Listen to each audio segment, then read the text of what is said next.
हर्षद ब्राह्मणकर. नमस्कार सन्माननीय गायधनी सर आणि दोघं मॅडम. खरं बोलायचं म्हटलं तर आजचा दिवस एक वेगळा अनुभव घेण्याचा दिवस होता.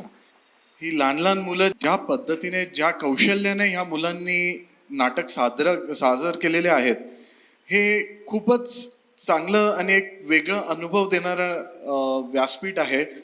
आमचा मुलगा श्रेयांश हे सेकंड बॅच, आता त्याच्या सेकंड बॅचमध्ये आहे. तो एक खूप छान त्याच्यामध्ये डेव्हलपमेंट आम्ही पाहिलेली आहे. त्याचं ओव्हरऑल डेव्हलपमेंट म्हटल्यानंतर त्याचं हावभाव, त्याचं डायलॉग डिलिव्हरी, शिवाय घरी जेव्हा तो आमच्याबरोबर वादविवाद करतो त्याच्यातला जो अनुभव येतो आम्हाला, हा खूप वेगळा अनुभव आहे. आणि नक्कीच जसं सर म्हटलेत, सॉरी मला तुमचं नाव नाही माहिती सर, पण तुम्ही ज्या याच्याने म्हटलेत की ह्या मुलांना नक्कीच मोठं व्यासपीठ देणं गरजेचं आहे आणि यांच्यातला एखादा मोठा कलाकार होणं हे 100% मला तरी वाटतं की याच्यातनं 100% होऊ शकतं.